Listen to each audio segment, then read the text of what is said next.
Okay. So thank you all. Today, this is the 7 p.m. August 17th meeting of the Lake Boone Commission. And we have all three commissioners present along with some of the public. I'm going to do a quick overview of the agenda. And just a reminder, this is being recorded. And I provide that information over to Stowe TV so that they can post that appropriately.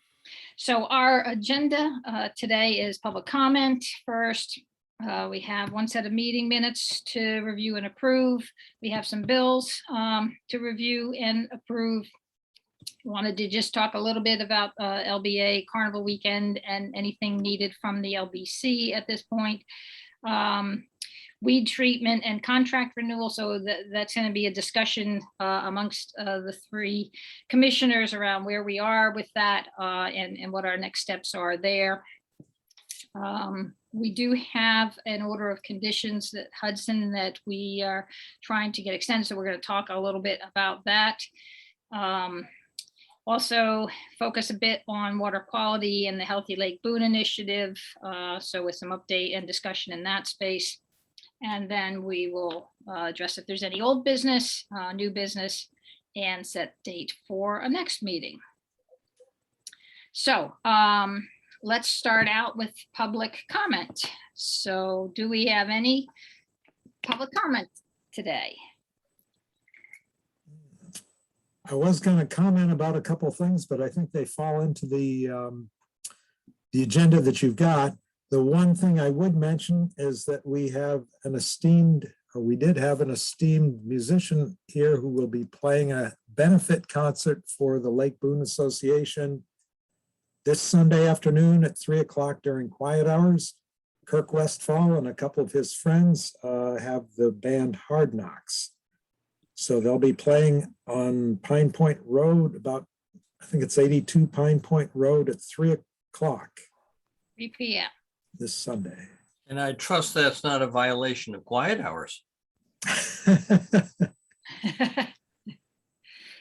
other thing I should mention is that Richard Gelpke's book, and I believe Dick is on there, is going to be available at least by the Water Carnival weekend. And he has worked up quite an extensive history of Lake Boone, which is way beyond pictures. He's got a lot of documentation in it.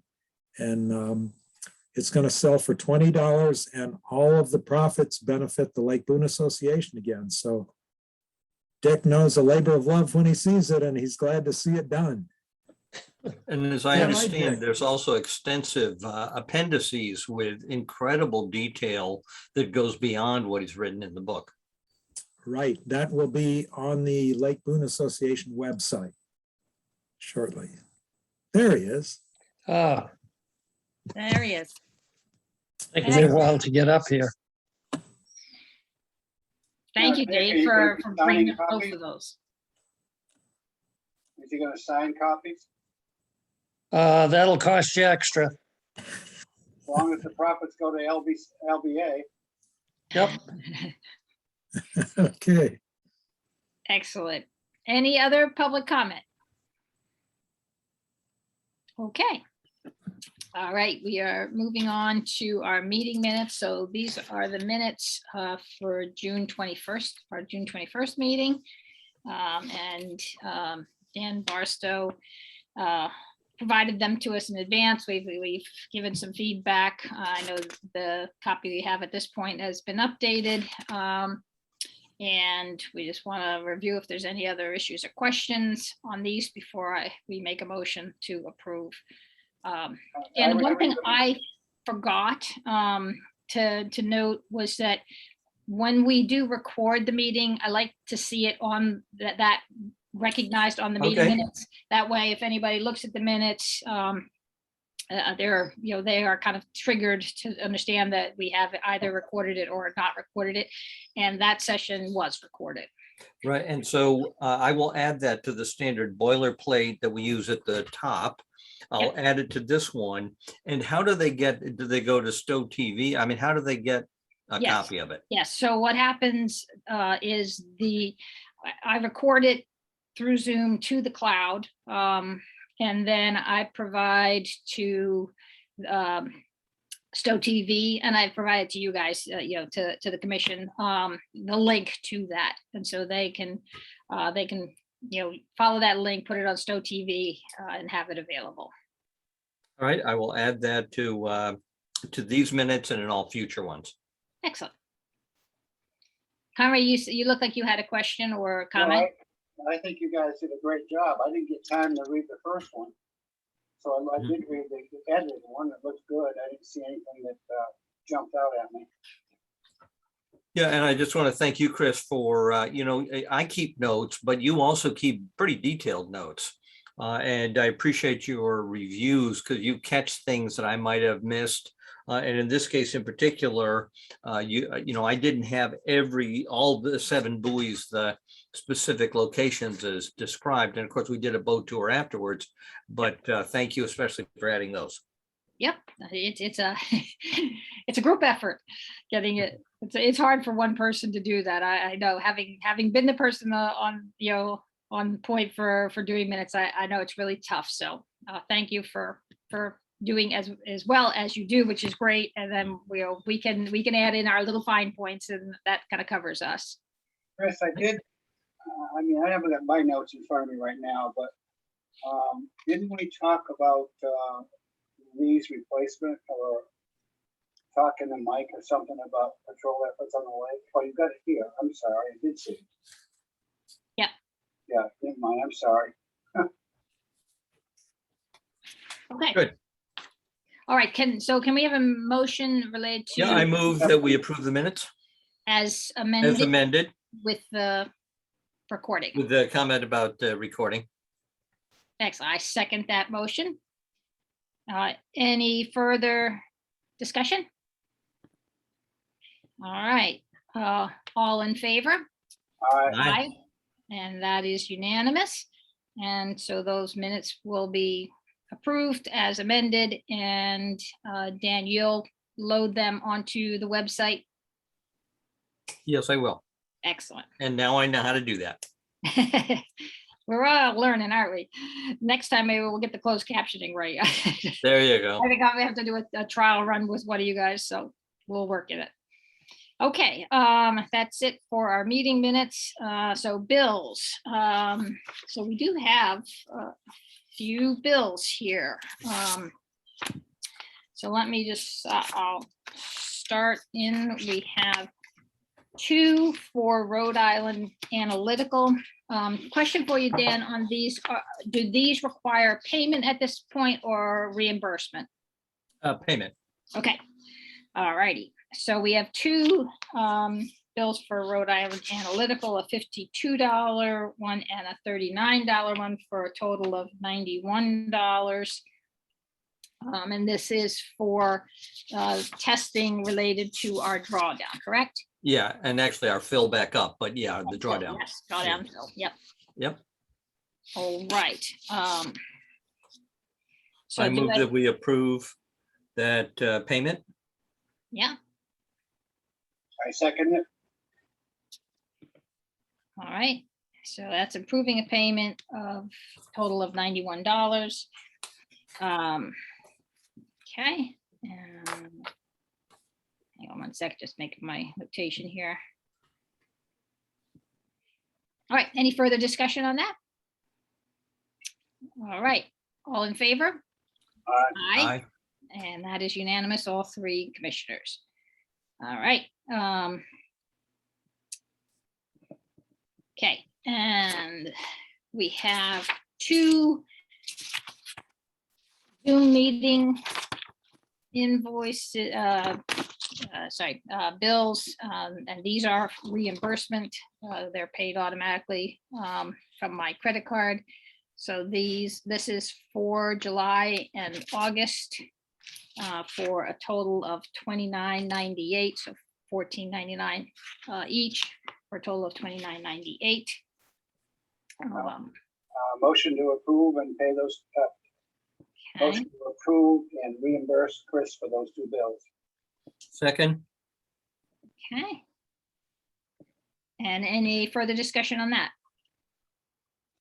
All right, seeing none, all in favor? All Aye. right. And again, all commissioners unanimously, so that those are approved and deal with that. Okay. The last one we have, which I think we're going to be holding a bit on as we get to the discussion for around solitude and lake management, but I'll just kind of put it into the record here. We do have a bill from Solitude. And this is a scheduled milestone bill. So this is the bill we would expect to get at the beginning of July for a total of $3,906.25. And we're going to defer our approval on this till slightly further in the meeting while we're discussing some things around our Solitude relationship. Does that work for Conway, you and Dan? Works for me. I'll talk about it on the agenda item. Okay. All right. And the one other thing I just wanted, Dan, if you will put into our minutes, we had pre-approved Conway prior, actually in our June meeting, we pre-approved Conway to purchase the additional chain. And that did happen. So that went through. Conway, I assume you have received a check for that amount, but I wanted to make sure we have noted, because we put it in all of our minutes, the amount. And at the time we did the pre-approval, we did obviously have an exact amount for that. So I just wanted that to go in the record that we did pay, submitted for reimbursement that amount that we approved.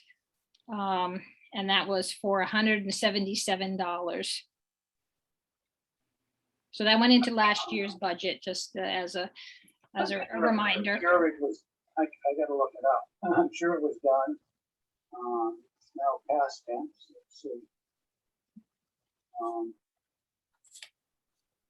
Trying to work with two screens here unsuccessfully.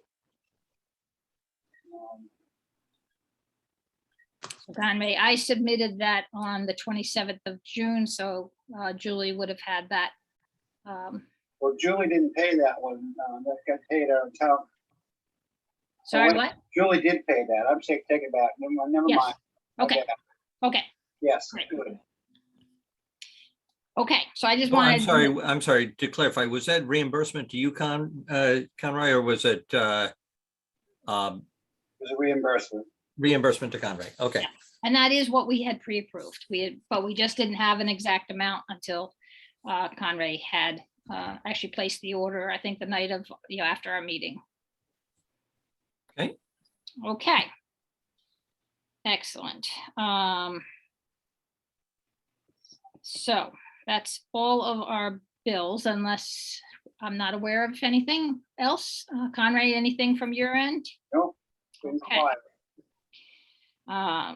Okay. Okay.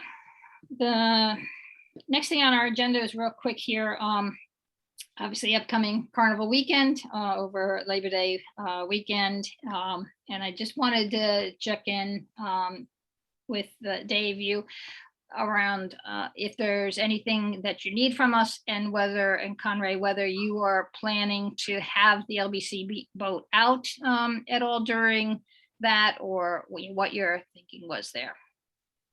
Yeah, I haven't looked at that agenda. I will be here that weekend. I was going to talk about that under this item. So classically, the police boat would be out. Yes. So we can, I got to look at the schedule. The big things on last or previous year's schedule were the canoe races. Are we doing those again? Yeah, and there is a change. Our plan is to kind of abbreviate the events up on the field with the kids, because there'll be fewer things that they can do spaced apart. So we're trying to cut down on the activities where they're right on top of each other, like, tug of war and three-legged races and things like that. So we are moving the canoe races to Saturday afternoon. That's Saturday afternoon. Yeah, and that's not quiet hours, and it could be a busy time, so it would be helpful to have a boat that looks official. We can have our boat out. Yeah, I gotta look at the schedule, my bad. okay. Yeah, I would guess Saturday afternoon, probably maybe 2 to 3 o'clock would be very helpful. And I'm sorry, that's for that Calliope? No, for the canoe races. Oh, for the canoe races. Well, we got, And I assume, there's more than that going on. We're doing lighting of the lake, right? okay, yeah, starting at the beginning of the weekend, Friday night is lighting of the lake. The police have agreed that they would be on the water at that time. And with the music boat going around. Saturday morning is when we usually did the canoe races, but we're postponing those until Saturday afternoon. And that's the other time that patrolling is really helpful. Well, I can be out then. Anybody that wants to join me, on the boat, we can. Lighting on the lake, we should probably have our boat out too. It's good to know the police will be out. So if any one of the commissioners want to go, be with me in those nights, just let me know.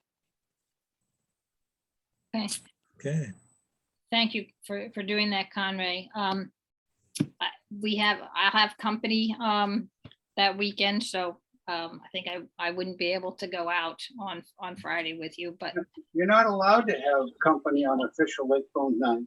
oh, really? Well, actually, we're pretty Anybody tell excited you because that we when got a you're bunch of at the kids coming, and it's a great weekend to have company.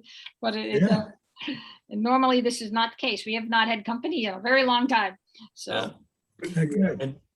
And we may as well, though I really appreciate the invite, but let me look into it to confirm, Conrad. Okay. Yeah. okay. And What about the sailing regatta day?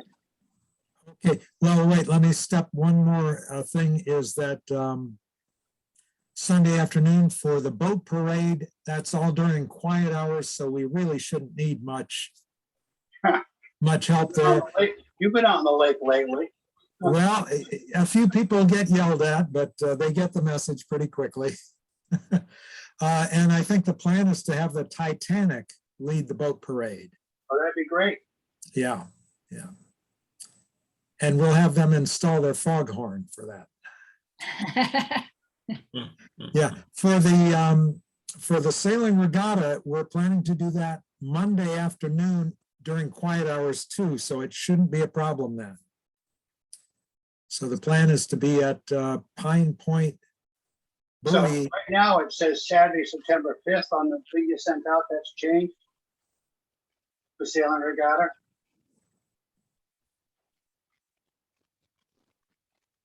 Boy, that's wrong. Okay, I wonder if I copied and pasted from last time and got the wrong data. Okay. It's intended to be Monday, the Monday. 6th. Yeah.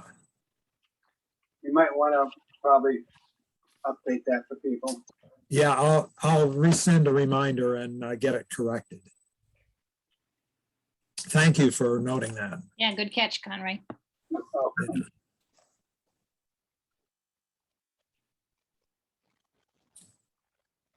yeah, I mean, our boat could be out. Just out, I'll definitely be out for the canoe races and lighting on the lake. I'll be out there anyways because we usually coordinate with whoever's in the police boat.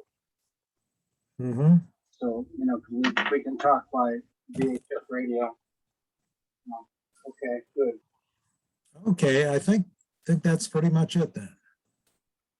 Don't forget, we have the history boat tour. Oh, Saturday morning, 10 o'clock, the history boat tour will be 1 or 2 pontoon boats going out for probably 2 hours. Dick will read his entire book during those 2 hours. So why isn't that on the list? I'll put him to sleep. Yeah, and I will be collecting names, make sure that they're vaccinated and give them the location to be there for the boat pickup. So, okay, and one other thing on this agenda, let's see. If you're gonna do a race and put buoys down, technically we have to approve those. What we had done in previous years is that the town beach buoy was still, we used existing buoys. Okay, We got out to Pine Point, looked at where the wind was coming and set it up that either we would go around the Narrows buoy or around one of the swing buoys at the beach or around the Parashaw's dock. so I've got a couple buoys, I think. So I'd like to make a motion that we approve David Gray to set up a race course for the Sailing Regatta for the Carnival weekend and put the buoys where he thinks best. How many buoys you want? 2 or 3? Yeah, 2 is the most we would need. Okay, 2 extra Yeah. buoys. Because technically we're supposed to approve those because they're more than 20 feet from shore. Okay, So yeah. I'm just crossing i's and dotting t's for you. All right, well, I'll second that motion then. Okay, so we have a motion to pre-approve David Gray to set up a couple of buoys specifically for the canoe race and then remove them also at the end of the race. Right. Is that correct? So what I just change that a little bit. The motion is to let, I'll reword it a little bit. Yes, go ahead. To let David Gray be buoy master for that weekend for any events that require a course. Do we have the right to make someone a buoy master? Yeah, we actually do. Okay, We're responsible for where the buoys get put. absolutely. It's a harbor master thing, right? Yep. But we can delegate that authority to someone to do it. So we're basically empowering him to put them where he needs to put them for the race. It's pretty normal in sailing because David mentioned the wind. Yep. So, typically you have an upwind start on a race. And so you put the buoys where the winds are blowing that day. So Okay, what's buoy room gonna be? Hmm. What's buoy room for the race? Buoy Yeah. room? Buoy room. Oh, you're not a real racer, are you? No, I'm not. Oh, I've raced. I am. Buoy room is what happens when you're rounding a buoy. And it's typically 2 boat lengths, except for catamarans, which is 5 boat lengths. And when as soon as you call buoy room, someone can't force you out. Hmm. So the trick is, if I want to round a buoy and make that buoy, someone else before I get within buoy room might try to push me upwind or downwind to miss the buoy, right? Hmm. Okay. So in a regatta or a race, you have to follow the rules, and that's buoy room. Monohulls is usually 2 boat lengths. Catamarans is usually 5. Well, we wish we had enough boats that's a problem. It was fun to watch the Olympics. Those were outstanding to see those sailing. okay, so we have a motion on the floor. Do I have a second for that Yeah, motion? I'll second the revised motion. Okay. All right, Conrad, you're gonna provide the buoys? I'll work with David. We've got a couple here. Okay, excellent. Hey, All And right, any, I've got anchors too, David. actually, Dave Sawarski still has one of your anchors from last year. Does he? Okay. excellent. All right, so we have a motion and a second. Any further discussion? Seeing none, all in favor? Aye. Aye. And Conrad? Conrad? Aye. Yep, all right. All right. All right, very good. So Conrad will work with you, Dave, on that and also on having the boat out as is possible in his schedule and appropriate for you guys. Okay, so that's that. So next is weed treatment and contract renewal. So, and again, this is a discussion here with the three commissioners. As I noted earlier, we do have an invoice which we have not approved for payment. And we have had a number over the past, certainly in the past year, but more than that at this point. We've had difficulty with communications with Solitude, timely communications with Solitude, and in some cases, not providing the level of detail that that we need from our surveys and treatments. So we are discussing at this point what our next steps are in that space, knowing that we do have an invoice at this point pending our approval. So Dan, I know you've already talked with Denise and Kathy, and you have drafted a letter, the request. Go ahead, why don't you explain what they suggested? Yeah, so, echoing what Chris just said, as we know, we've had ongoing problems with Solitude. Red unfortunately can't be here tonight, but he's been our liaison. He has put in numerous calls and emails. It took them we had to delay the actual treatment because we didn't get the data in time. We had to get approval from Hudson Conservation Commission for this treatment by exception because we didn't have the data that we're supposed to provide, and we just couldn't get it, but we had to proceed. So given all of that, we concluded, or I believe, I recommend that we withhold payment until they satisfy a very specific set of requirements. These are not new requirements. They're requirements as delineated in the agreement we have with them and in the order of conditions. I met with Red, and I met with Denise. She knew about these issues. Denise, of course, the town administrator in Stowe, and she said that we should do such a letter. She said that she would be pleased to sign it if we felt that was appropriate. And maybe it should be from both you, Chris, and her. Having it from the town administrator, just adds even more clarity to this. The issues that they need to resolve: number one, they're late in delivering required information. They have to deliver what's missing. That they haven't provided the required and contracted data on water quality for dissolved oxygen, temperature, herbicide residue analysis, which we haven't gotten from them. They have not provided us a contact person.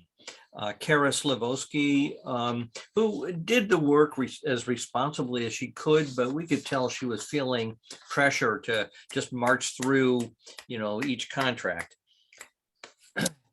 She resigned, or I guess I should say more correctly, she left the company. I don't exactly know why. I haven't spoken to her, but she is no longer there, and they haven't provided a replacement. And number four, they haven't participated as agreed in required meetings with the local conservation commissions. Most recently, we had to cancel, this was a few months ago, a meeting with the Hudson Conservation Commission. We had to do the presentation ourselves because they said it would cost $500, and yet it should be free as part of or at no additional cost because part of the contract we have with them. So we've set up, and I drafted this. I ran it by Denise and Red, who both agreed with this. I ran it by Chris, who provided some useful edits. And what we have is the version now that includes Chris's edits, in which we say there are three payments that are still due.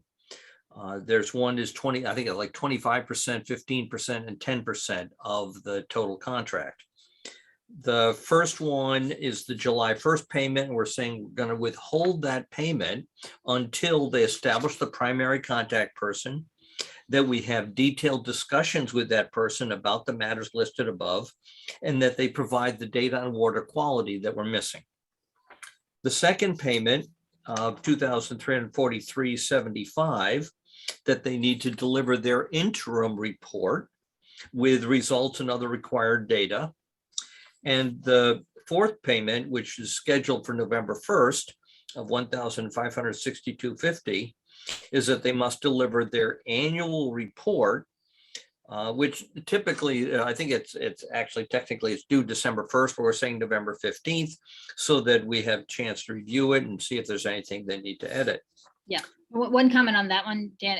So it is by, I think, contract, the end of like December 31st is the Oh, date. December 31st, yeah. And my concern, and the reason that I was suggesting we ask them for it early, is otherwise we can't pay, assuming they meet the conditions, we wouldn't be able to pay them on time, because we wouldn't have the report yet, and therefore they couldn't meet that criteria. So just asking them to, all of the treatment would be done. If they have to do another survey, they certainly could do it prior to November 1st. So.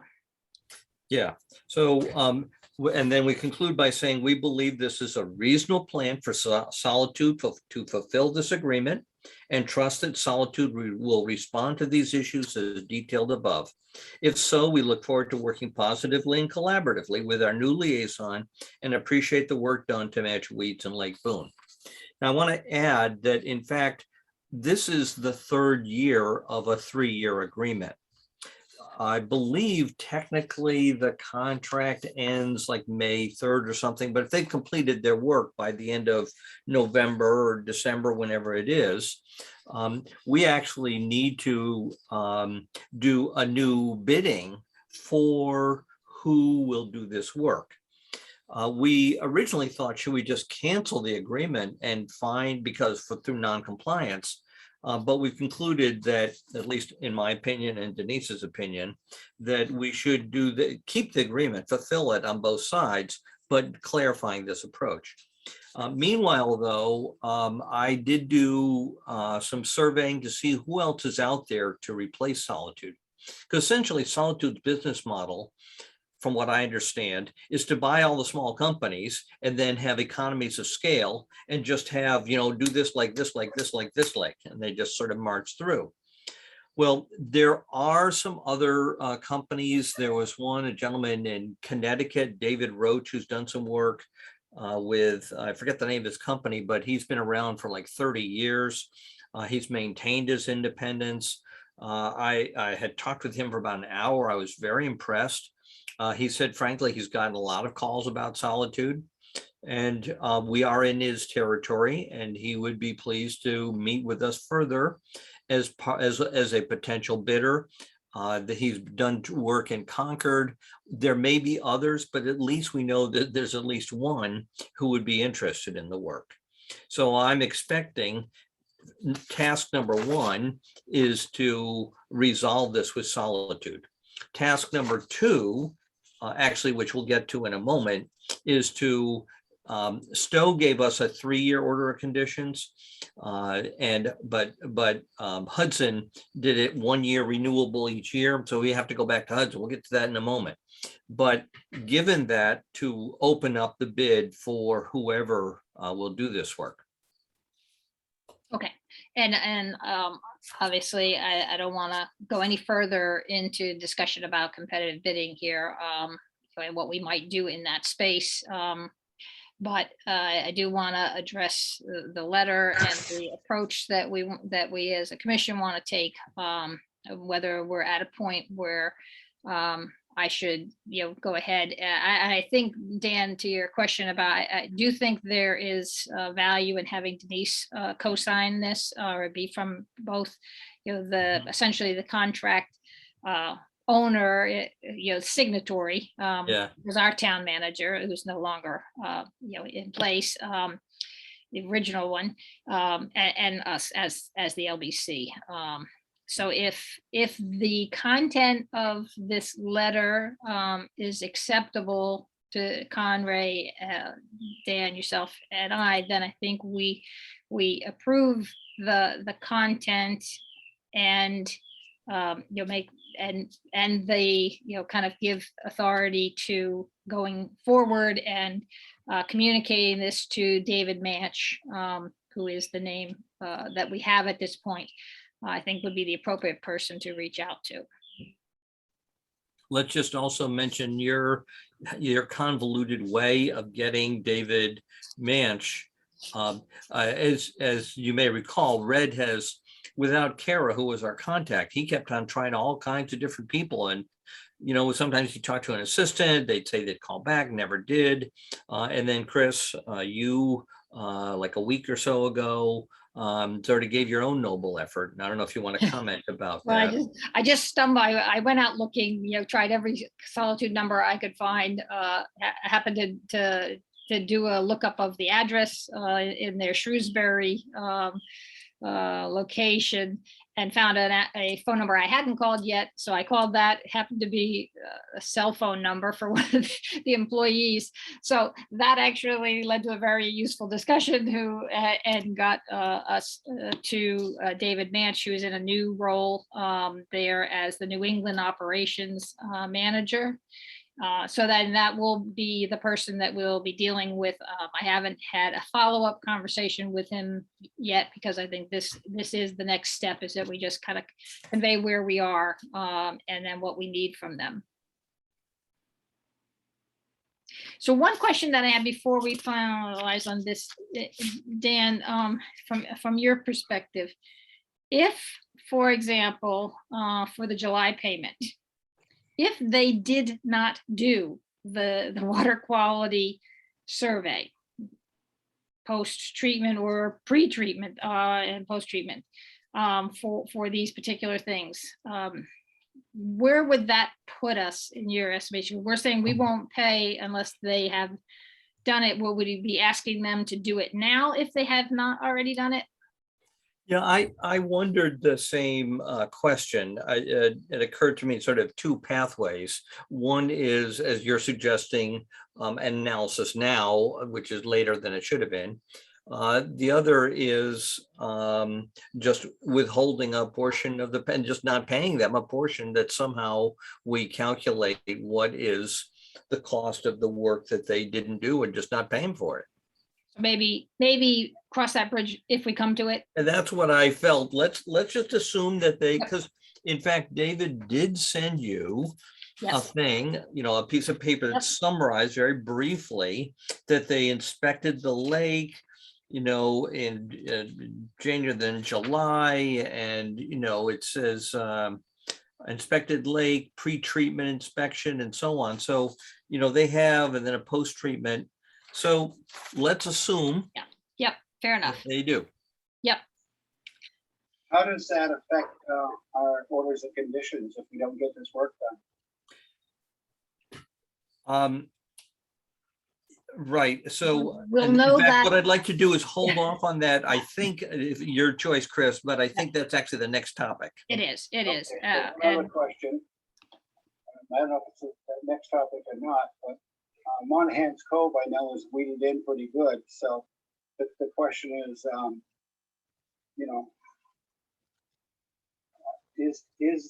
has the weed treatment been successful this year?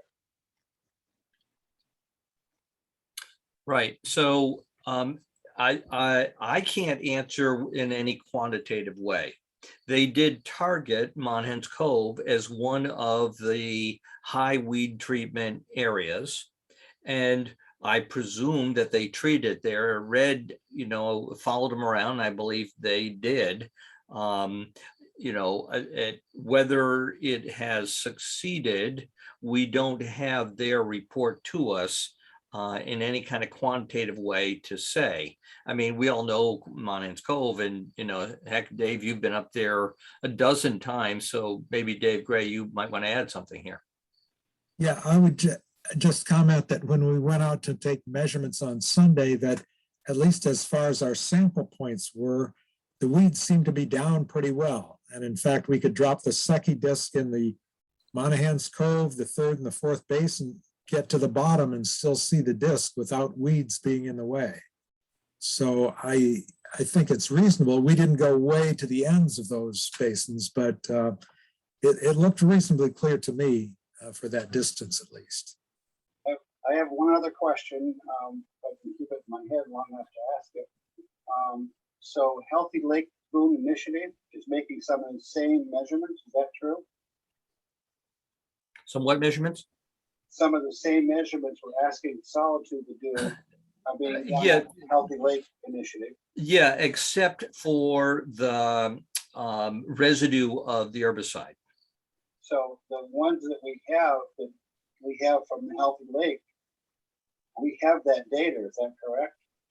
We do, but I think from the order of conditions, it really should be Solitude providing those I agree. data. I agree with that. I'm just trying to find out.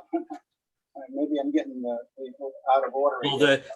the four measurements that are in are water clarity, which we get from the Secchi disc, the dissolved oxygen, which we measure, and temperature, which we measure. So those three we do. Yes, that's absolutely correct. And we get it throughout the lake in a variety of conditions, but we do not get the herbicide residue analysis. Right.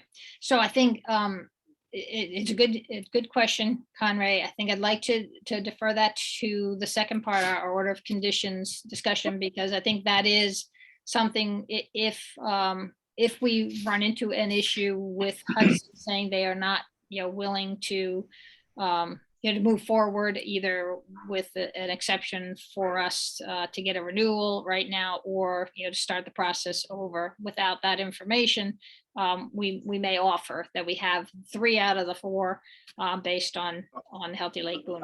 I have a comment there, but let's open the next section so I can talk about it. Let's. Did you, Kurt? You had a question or response? If I may, Chris, one thing to check on that would be to see if Solitude samples in accordance with an approved quality assurance project plan, or QAP, QAPP. Oftentimes when samples are taken of water to comply with a regulatory requirement, or in this case, an order of conditions, you have to get approved by DEP or EPA, the protocols, the methodology for taking those samples. If samples are taken outside of that quality assurance project plan, they may not be applicable. So it would just be one thing to check. They do submit the permit application based on a prior analysis that says here, based on standard procedures with Massachusetts, here's what the treatment we will provide.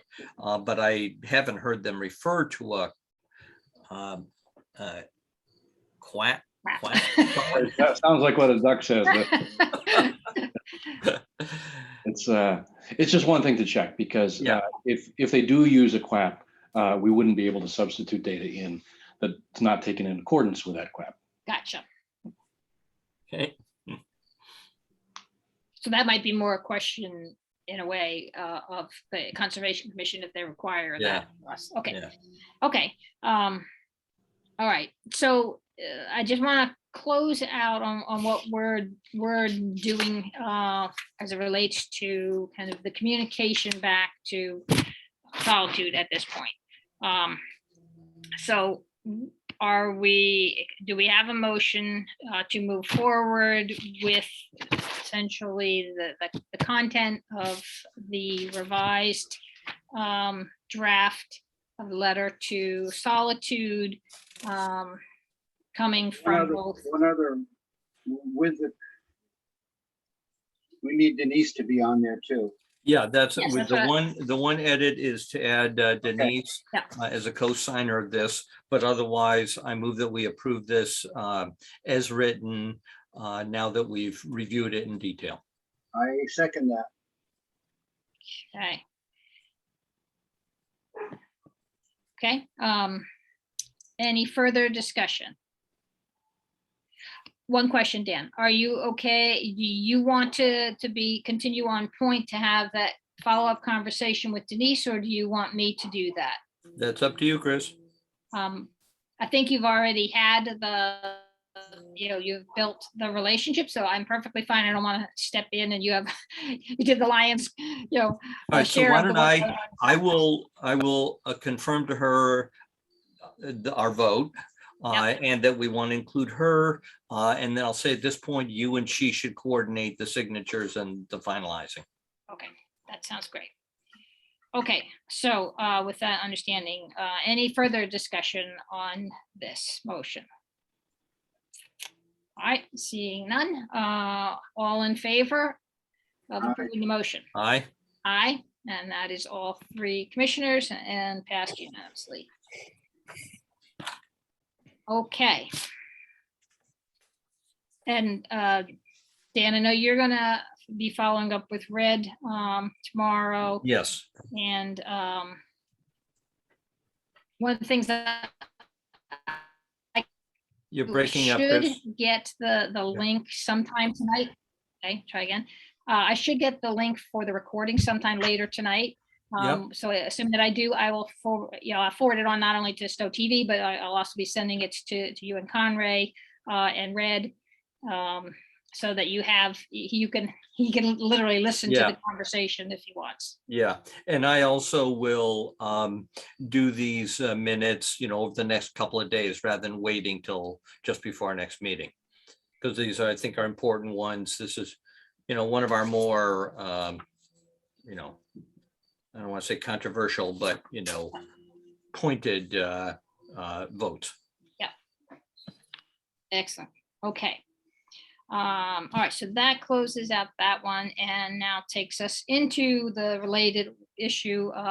As Dan mentioned, we have one of our order of conditions for our treatment in Hudson, the Hudson Concom approval. This past year, they chose not to do a 3-year, they chose an annual. So we are actually past due in getting that renewed. So Dan, you want to give a quick update on where that stands? I know. Yeah, and thank you for catching this. And it kind of caught me a little bit off guard here. I thought that what they wanted to do was, each year when it's time, take a look and not give a blanket approval. But in fact, it is an actual annual renewal, which does not require all the public communications and everything, but does require careful analysis. So I talked to Pam, and I really appreciate the depth of study that the Hudson Conservation Commission put into it. They had, were concerned for legitimate reasons that we didn't have the information from Solitude. So I I expected that we would wrap this up with Solitude, get the data, then we can go to Hudson to say, hey, now we have the data, so now let's go through the renewal. But in fact, what we have to do is request by exception that even though it has technically gone beyond its renewal date, that they allow us to request a renewal, and that we will, and so we've got it on the agenda for this Thursday.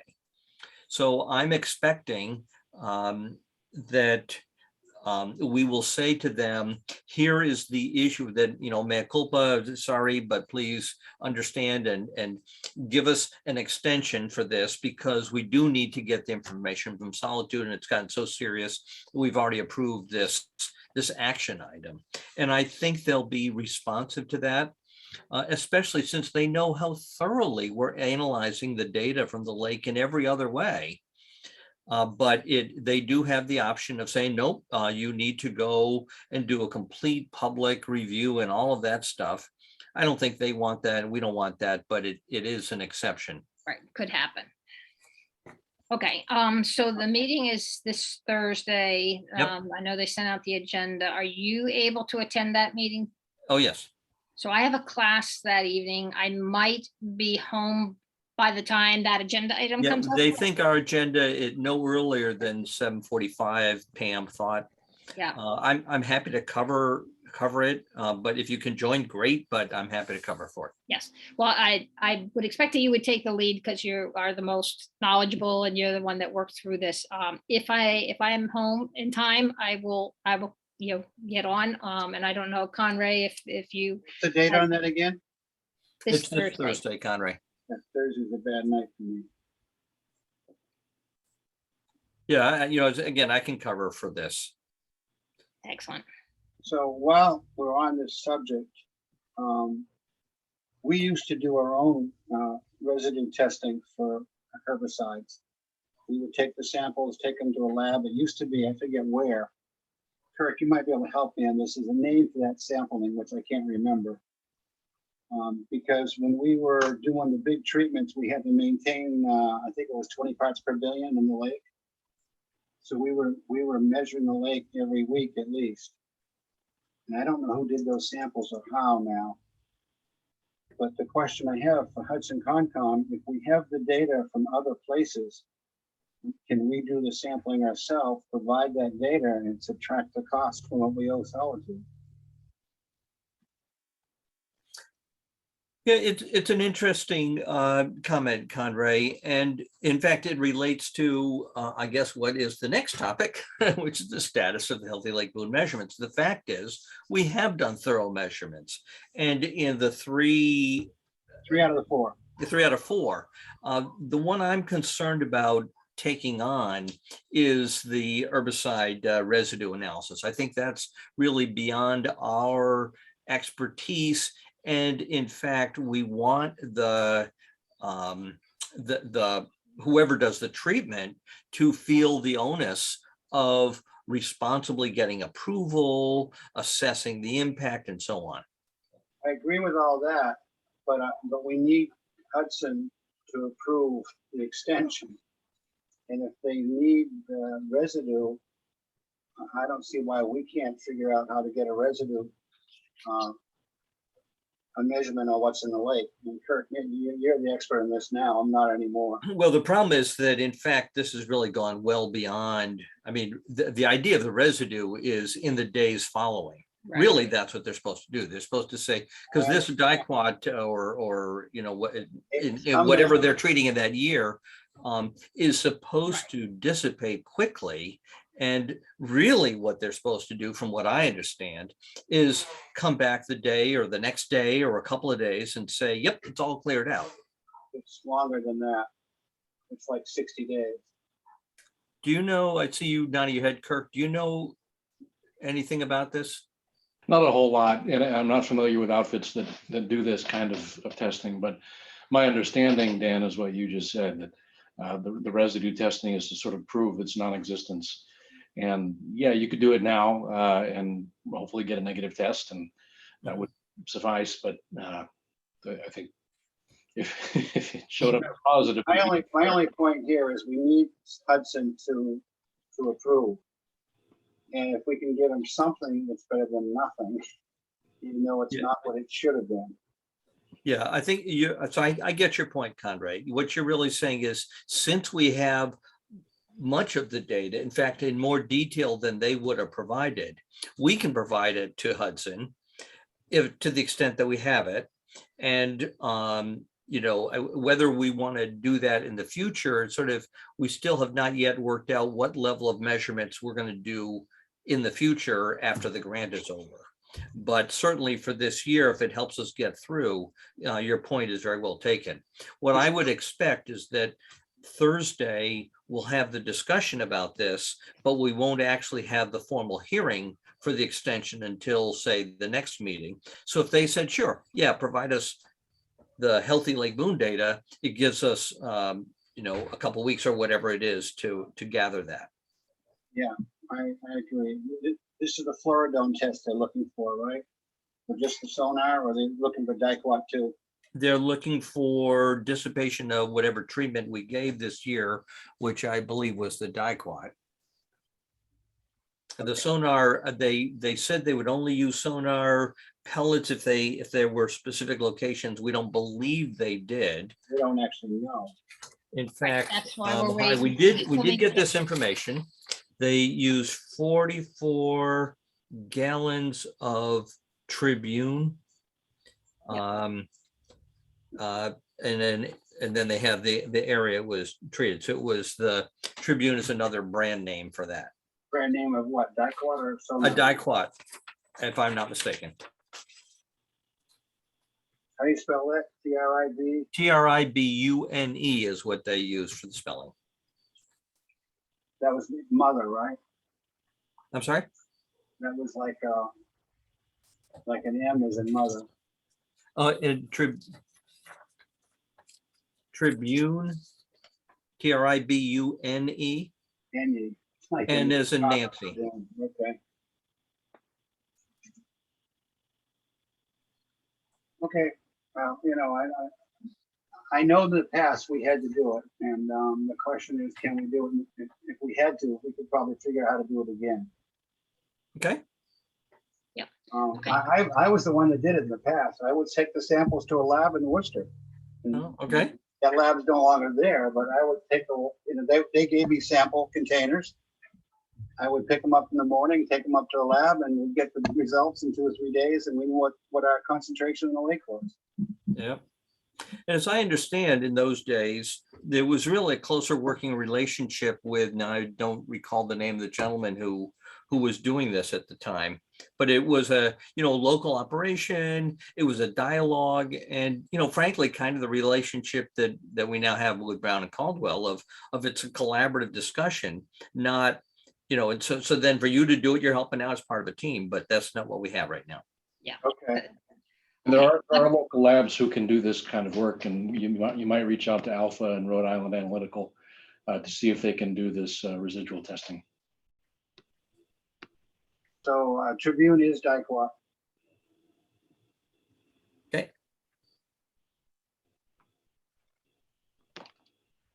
Okay, so are we set here? I don't think we have any.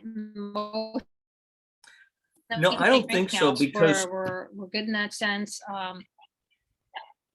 we previously approved our submission to, to each of the Conservation Commission. So I don't believe we need a motion. on Nope, this. I agree. So thank you, Dan, for all the work. And I recognize it's kind of hard to now to have the potential of having to kind of start again with this, but appreciate what you've done, and that you'll kind of be the point person on Thursday. And as I said, I will try to join if I'm home early enough, and hopefully it'll just be a useful dialogue with Hudson around where we are, what's possible, and where they stand, kind of going forward.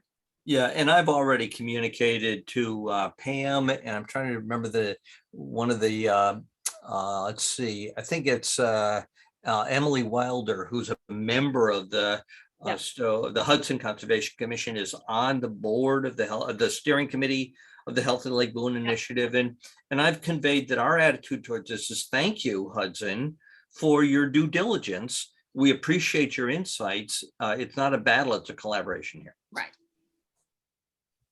And you do that very well, Dan. Okay, perfect. So let's move on.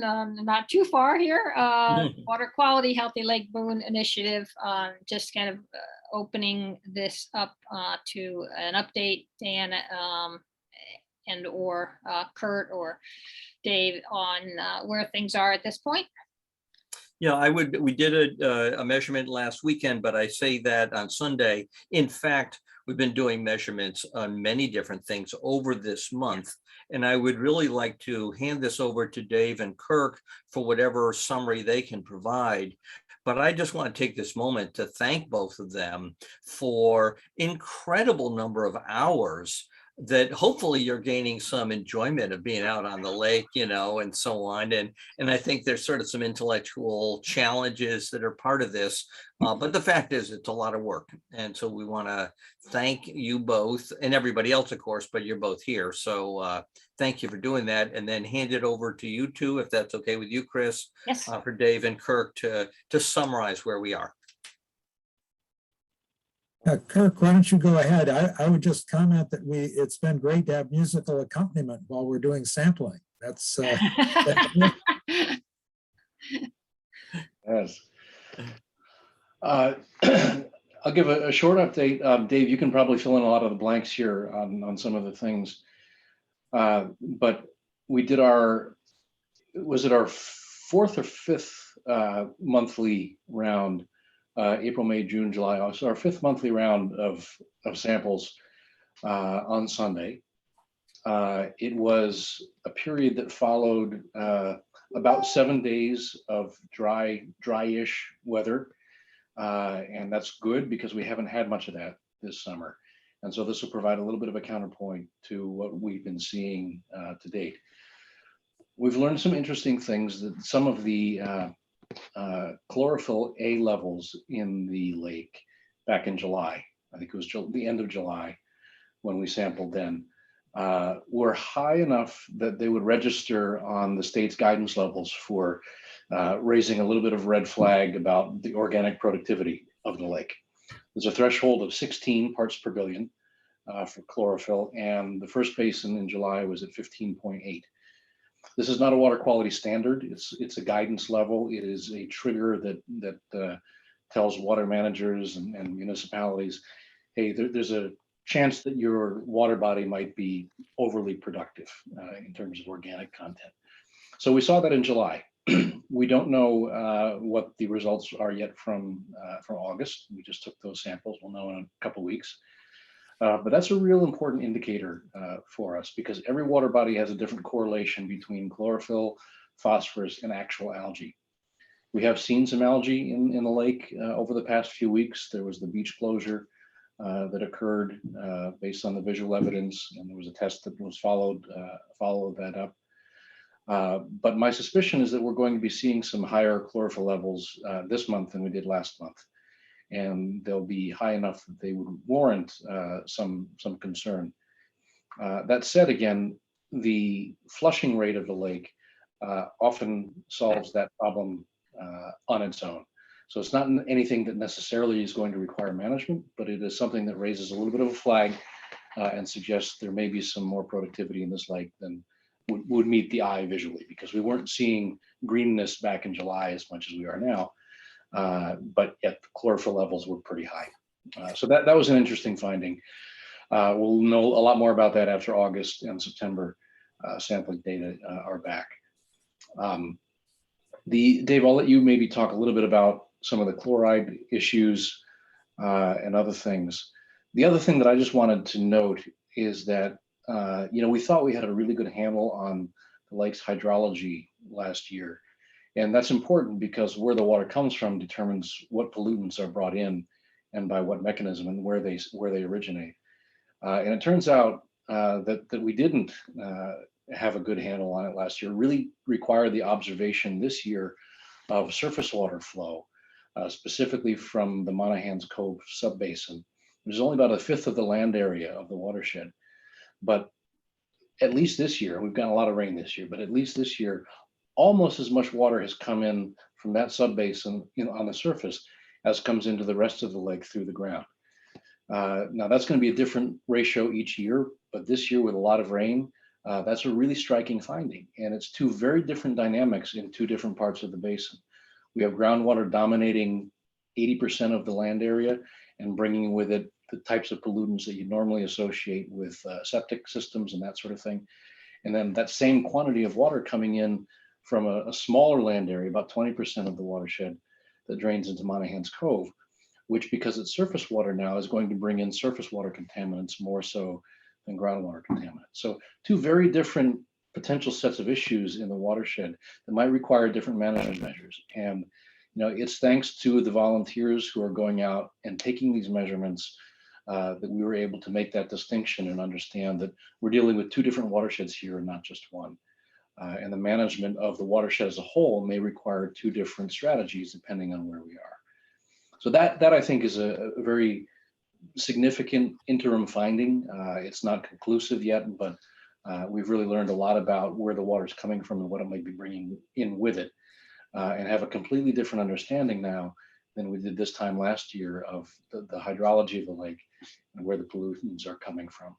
So that'll go a long way into determining what management measures are most effective in different locations.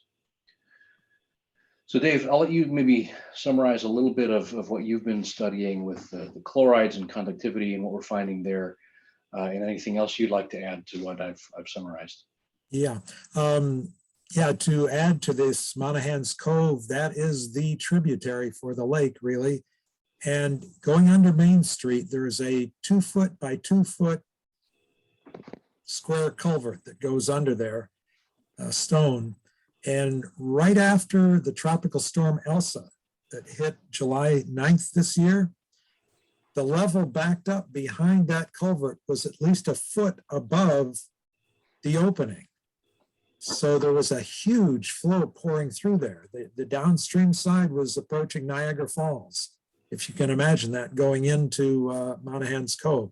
I don't know how long it lasted, but there was a major flow going through there.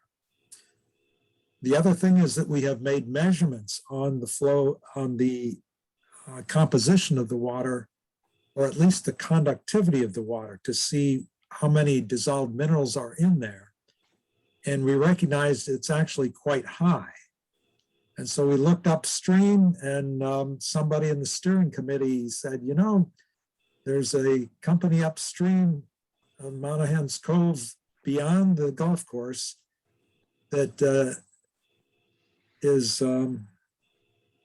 organic mulch and landscape supply of New England, associated with part of their company does de-icer for the winter on a huge scale. They have big Quonset huts full of salt. And so what we recognized was that the high conductivity in that stream may well be coming from that source. And we're trying to pinpoint that a little more closely, but it really does raise some interest there. And in fact, today I was up the stream and it looked extremely rusty. And I'm not sure how much iron is in the water, but I imagine that the chlorides and the salt is probably dissolving a fair amount of whatever's there. So there's a lot that we are learning about this lake and where the water comes from. If I could add one thing to that, it was the numbers were strikingly high enough that it caused some concern about aquatic health.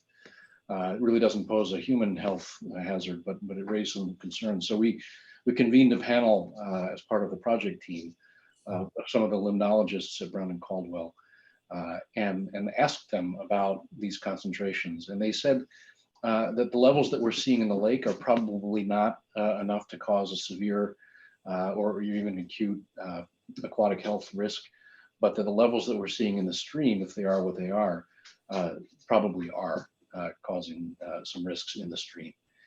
And so at some point, you know, once we finalize the numbers and do all the quality assurance and so on and so forth on the numbers, we may need to make some recommendations as a project team about what to do, and the commission of towns probably would need to make some decisions about what to recommend to that outfit. Yeah, we'll also add that Pam Helenek, the Hudson's conservation coordinator, is aware of this, and we are not. The Healthy Lake Boone Initiative is not recommending any action or anything until there's really more data, but clearly there's something at work here, especially when, Kirk, you note that it's amazing how much water is flowing through there. Mm-hmm. And secondly, we're noticing it not only flowing through, but it's also flowing through and carrying in a bunch of stuff. Right. So that's where we need to pay some careful attention. Yeah, one other perspective to look at is that, you know, Lake Boone has been studied so well, as Conray loves to note.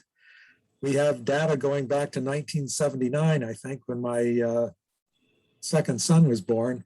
Mm-hmm. And the conductivity in the lake has gone up about 3 times since 1979.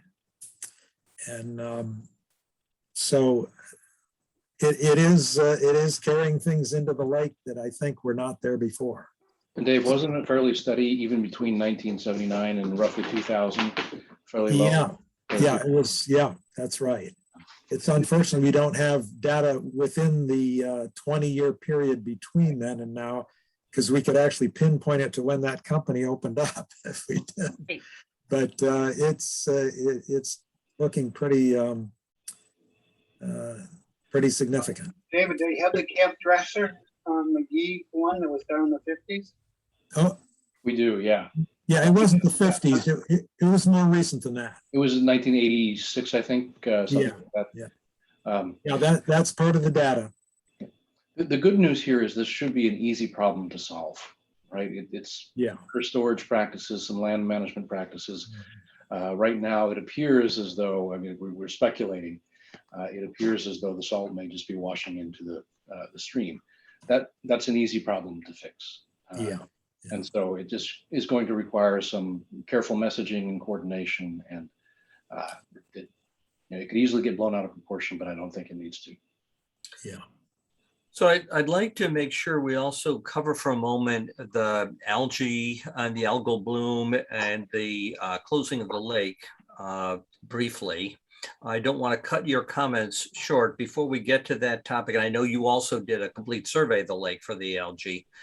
So any other things either of you want to say about the status of the Healthy Lake Boone Initiative and your analysis? You know, I could talk for 3 hours about this, but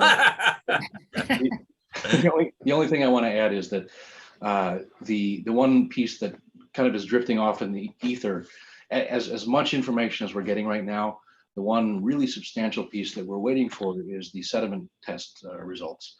Those cores that were taken back, I think in April or May, have been incubated in the laboratory down in Dartmouth, Mass for well, since then. And I think it's a 90-day incubation period, and we should be approaching the end of that fairly soon. And at that point, we'll know they've been able to artificially decrease the oxygen levels in the water column above the sediment cores in the lab and measure how much phosphorus comes out. And so we can extrapolate that to the depth of our lake, or the area at depth that we know loses all of its oxygen. We've got the measurements to show that, and understand the total mass load from the sediments coming out into the lake of phosphorus, and compare that to what we think is coming in from the air.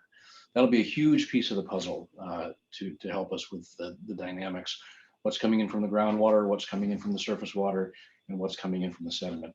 Be a huge. To be clear, we don't have that yet because naturally it takes this long to do this. It's a 90 days. They're not shortchanging us or delaying. This is the natural process. That's right. It's a 90-day incubation period, and they gradually reduce the oxygen during that time. And they measure not only the immediate release of phosphorus, but the time, the function of that. So, you know, phosphorus is not infinitely produced. It's gradually going to completely, sorry,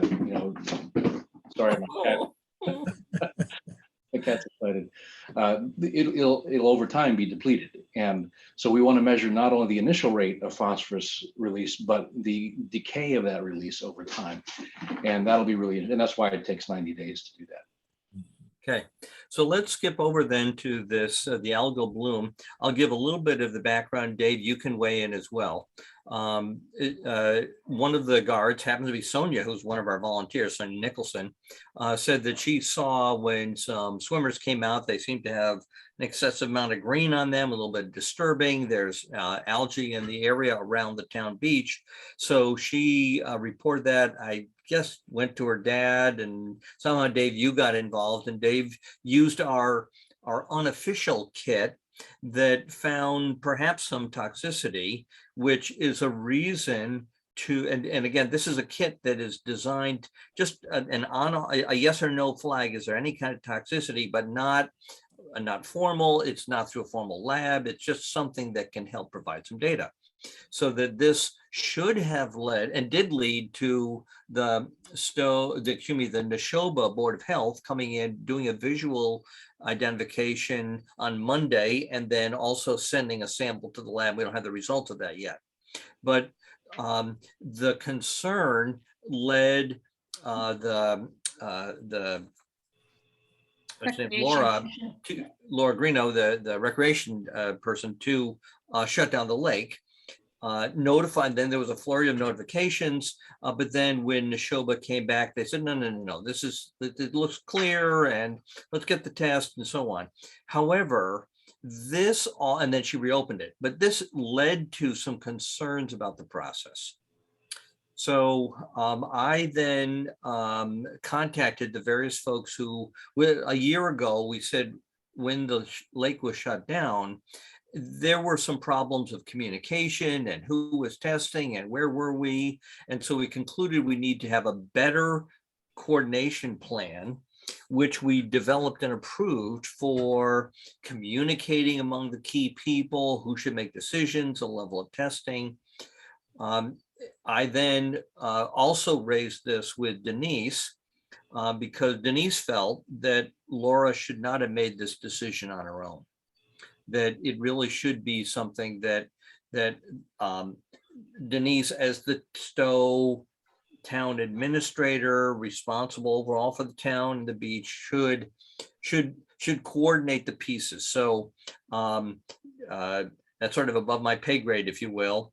And Denise then has taken over making sure all those communications are coordinated and will be the one who actually makes the decision based on consultation. It also raised some questions about why is Neshoba doing this testing rather than Stowe Board of Health, and what's the role of each Board of Health and so on.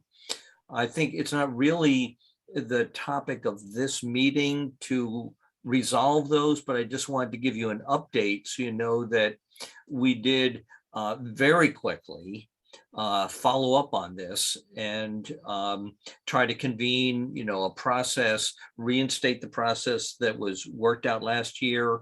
And Denise is now in charge of making sure all the parties are communicating effectively. Excellent. Thank you for that update, Dan. And it sounds like we're making incremental progress on just, who's in charge of what pieces. And that's great that Denise is taking some clear ownership of being the coordinator and a decision maker there.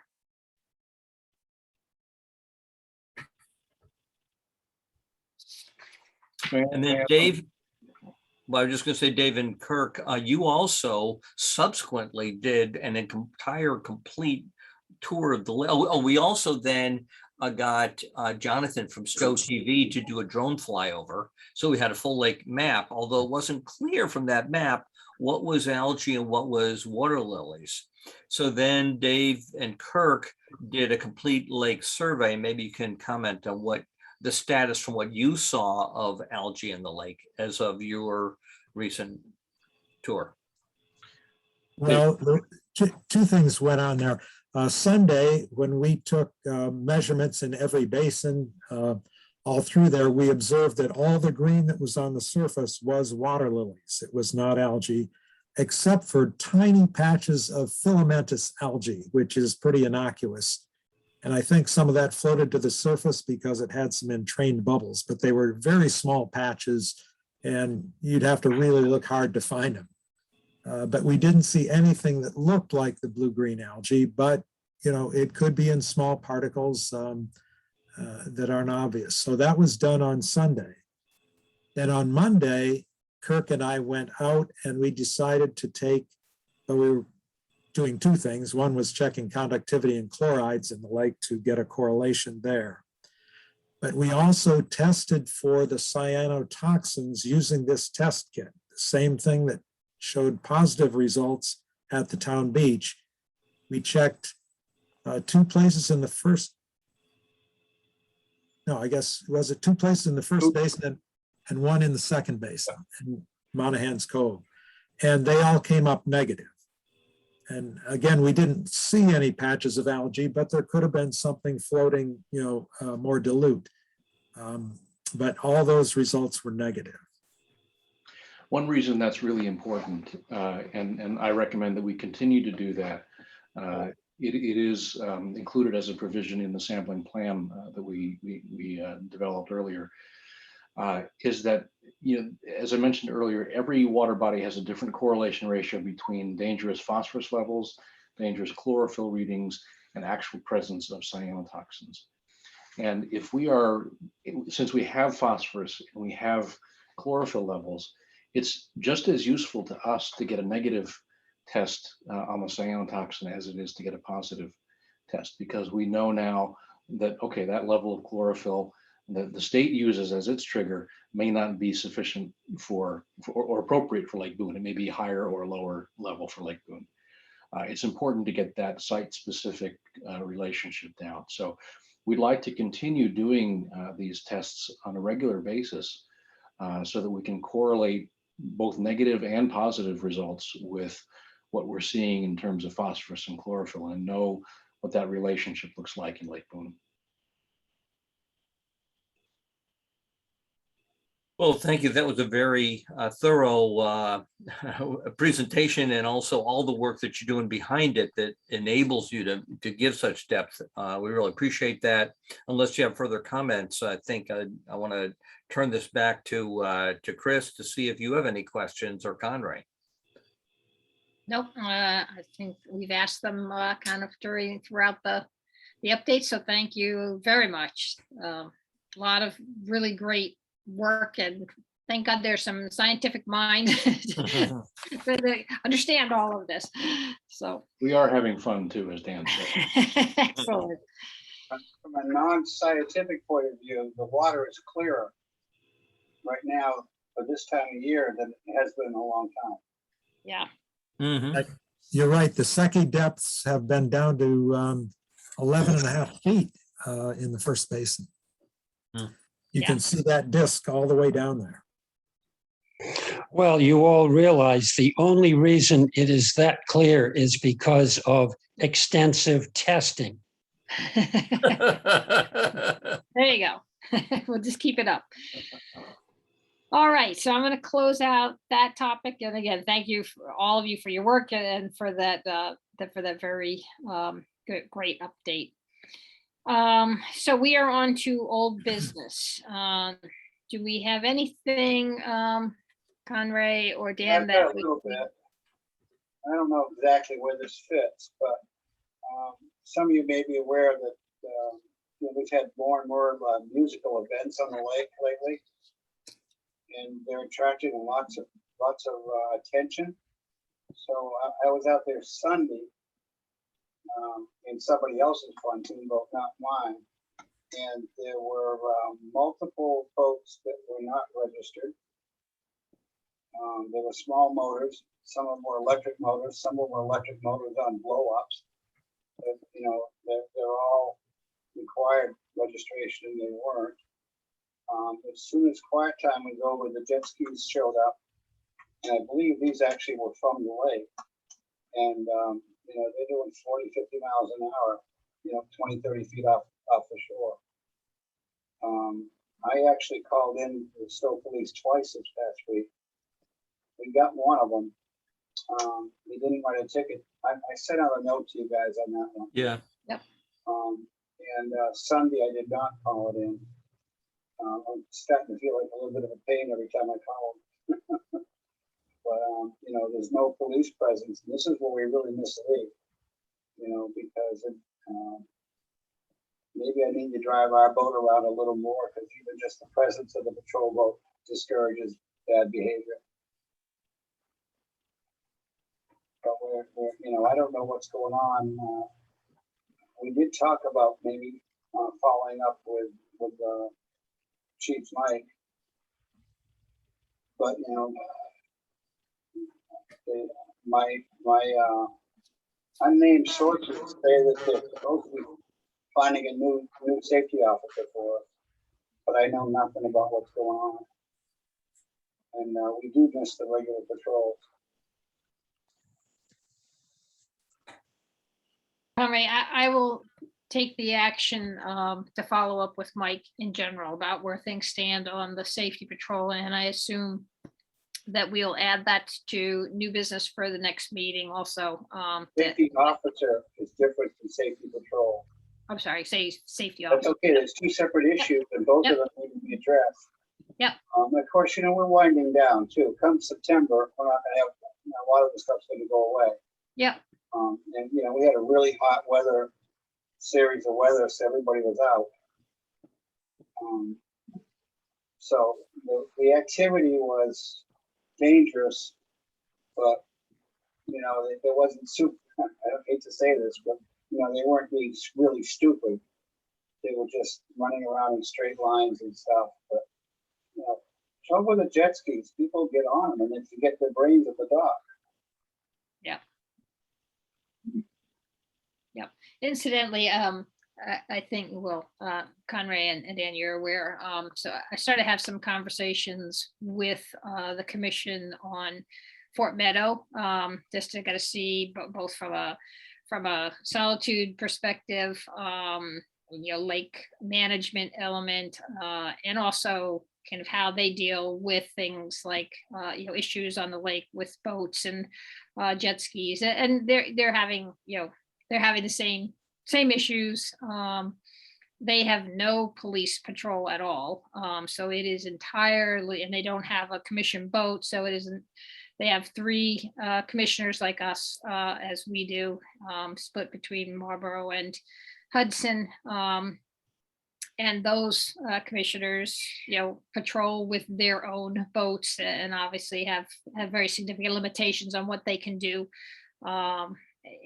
with issues. So very similar kinds of things, and they're very happy to kind of continue being a resource, sharing information. So There's really severe legal consequences of some of this behavior.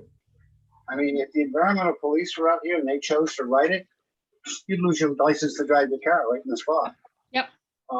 Because the Chapter 90B has a separate section on jet skis. Yep. There's one other issue that's a state issue. I don't know how to deal with this one. That the state outlawed jet skis on bodies of water less than 75 acres. We don't have a single body that's 75 acres. We got 181 acres more or less between the whole lake. So, they screwed up the way they wrote that law, because our lake is really too small for the jet skis, even by the state. I don't know how many acres Basin 1 is, but Basin 1 is about 70 acres. so it's right about there. So it's right about where it might have been outlawing jet skis on all the different basins. So Conrad, are you saying that that's a law that might be enacted? no, it has been enacted. The 75 acre limitation? Yes, that's law. yeah, the issue, Dan, is that it was looked at for Lake Boone. It was the combined acreage as Yeah. opposed to an individual basin. Yep. So that would have had to have been, initially the commission was not able to kind of prohibit it because of that. And certainly that, the question will be whether there's a will to legally Yep. fight that, Yep. kind of take that forward. So. We could rename every basin. Yeah. It is one great pond. But I'm worried about it, and I'll keep calling the police, because we do not want the jet ski off-lake community Yeah, to realize they can come to Lake Boone and play. Mhm. no, I think that's a great point, Conrad. So, and again, thank you for making the calls. I know you You're see welcome. things. I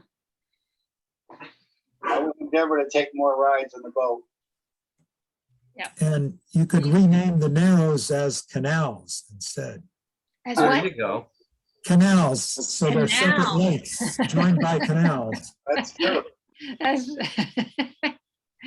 Why didn't you tell me this before we wrote the book? Oh, yeah, Tell quick, you what, make yeah, some edits. the state law.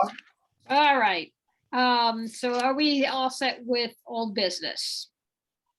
Anything else on old? All right, so new business, so this is things that we want to make sure we address in our next meeting or upcoming meetings. It sounds like for one thing we've already mentioned, the safety patrol officer and actual patrolling, so we can see if I can get an update or have one of them present for that. I'm sure we'll have an update and maybe have to have, it may drive our next meeting date based on what comes out of the Hudson Concom. So our order of conditions with Hudson will certainly be a key thing. Anything else, Conrad or Dan, that you think at this point would be critical for addressing in our next session. Not the next one, but the one after that, when are we gonna shut the lake down? When we pull the buoys out and all that stuff? Yep. Dave, you had a question? Yeah, I thought that it might be worth talking about PFAS, possibly in the next meeting. There were 2 studies done at the direction of the Firefighting Academy because of their foam and proximity to the lake. And there were tests done on lake water in April and in June. And both of those showed levels of PFAS, total levels of PFAS above what is suitable for drinking water. So I think this really is in the wheelhouse for the Board of Health, but I think that residents, especially around the 3rd and 4th basins, may be suggested to test their well water. So are you suggesting that we get some direction from Board of Health, or we ask Board of Health to come participate in the meeting? That's a good question. Maybe this will be another one for Denise. I think it's between the Board of Health and the Conservation Commission. Both of them got copies of these reports. And I don't know if they've decided what to do with them yet. But Okay. I think it's just something to be aware of. And I think they're the ones that have to carry the ball, but we should provide communication once they make up their minds what is appropriate. So Dave, when's the next LBA Gazette gonna be published? Next May. Next May, huh? We could do something in the interim, but in recent years, we've only done it annually. So what I'm thinking of is you've got a pretty good distribution list, you could do an education piece saying that, explaining what whatever it is. What are the PFAS. letters? PFAS. That's per and polyfluoroalkyl substances. Repeat Got that that, 5 Conrad? times, Conrad. Of course it is. Okay. Yeah. So Well, I think, Conrad, you or whoever raised I think an interesting point that maybe, Chris, you should talk with Denise and get clarity, because I think it is an important topic. However, I think we need to be careful about not exceeding our expertise in any communications that we authorize, encourage, have, when it really, I believe, is the Board of Health domain. It may be useful to have somebody from the Board of Health here so that we're informed. But I think that how that's communicated, and even whether it's communicated through the LBA, I think is really something that Denise, because we don't want to raise issues either undervaluing or overvaluing them. We need to Right. defer to the Board of Health on that. Yep. Okay, so I'm fine. I will follow up with Denise and just ask for guidance on kind of, is there anything that the LBC should be involved with at this point, but we're assuming not, in which case we'd be looking for some guidance from them to update the community with. Right, so we'll have this as a tentative item on the agenda, Yep. pending your Yep. discussion with. Okay. All right. you got Kirk. May I ask a quick question? Just speaking as a citizen, I think I agree with everything I hear. I think it is the Board of Health that has purview here. It should at least start with them. The role that the LBA and LBC play may be to help communicate. And I would just offer that I would encourage some very careful thought about the messaging, and that the messaging be very consistent if it's offered through multiple organizations. Just like the COVID messaging, right? Exactly right. Yes. Well, the LBA has the advantage of being a communication mechanism, but not a formal government organization. Right. So Mhm. they they can provide communications and FYI information on stuff like that. Just to tell people what's going on with no, with no liability or anything, and no governmental, Right, body Right. behind it. right. And as we can see, the LBC does not necessarily have a wide impact when addressing things at meetings here. So we don't, it may not be the appropriate forum. So I will follow up with Denise and kind of just get a sense for Yeah, where and things are going. right, and as Connery just noted, that the LBA is, as a independent organization, free to communicate whatever it wants. Yep. Although clearly, Dave, you as sort of a key person in that, has been part of these discussions and appreciates that you should probably use some caution in how you frame whatever you send out, but that's completely up to you. One question that was asked earlier that I couldn't remember the answer to was who was that organization that helped us way back when? It was Lyman Associates. There you go. Yep. Yeah. Lee Lyman was the leader. Before they got bought. No, Lee Lyman got bought by someone else first, And then by Solitude. and then by Solitude.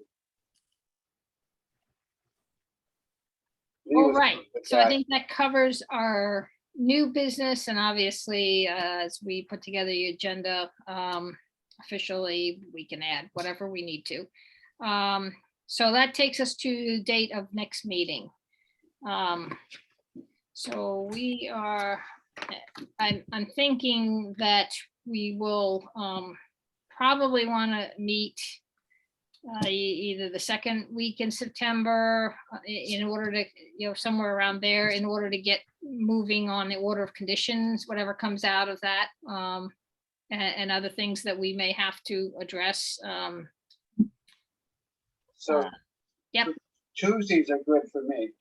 Tonight's Tuesday, isn't it? Tonight is Tuesday. Based on a lot of things on at least the Stoke calendar, Wednesdays is a much better day. And I think can do Red Wednesday. has a conflict on Tuesdays regularly. So there's nothing that seems to be regularly on the Stowe meeting calendar on Wednesdays. So if 15th that, is the first day of Hispanic Heritage Month. say that again? The 15th of September is the first day of Hispanic Heritage Month. I don't think Yeah, that's something like the Yom world. Kippur. I don't have Yom Kippur on this calendar for some reason. I have the Lake Boone one, and it does. Oh, nice. Well, anyways, Wednesdays are okay with me. I prefer not the 29th, but 8, 15, or 22 all work. Yeah, does the 15th tentatively work for you, Dan? It does. I think it does for me. I'm not looking at my other calendar. So let's target that. I'll check. And if not, then would the 22nd be our second option? Yeah, and but let's also, if we need to be earlier, Yes. is the 8th an option? The 15th is probably our prime, but if I will get back to you on Friday after the meeting on Thursday. Yeah. But the 15th is prime, and we may need to do it earlier if need be. Yep. Let's leave it at that.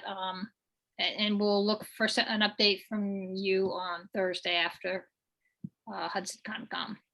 All right. And I think, I'm not positive, but I'm not looking at my calendar that's got everything on it, but I think that might be okay in my calendar, the 8th, if we needed to. We'll figure something out. And given that at least the 3 commissioners are at this point all retired, we don't necessarily have to have an evening meeting if we need to have a target kind of session. We can, if we're not looking for a widespread public participation, we can have a spot meeting as needed. Okay. Sounds good. All right. So do I have a motion to adjourn? Motion to adjourn. Second. All right, all in favor? Aye. Aye. Thank you, Not at all. everybody. All right, thank you all. Thanks, later. everyone. Good night. I Night. look forward to seeing your book, Dick.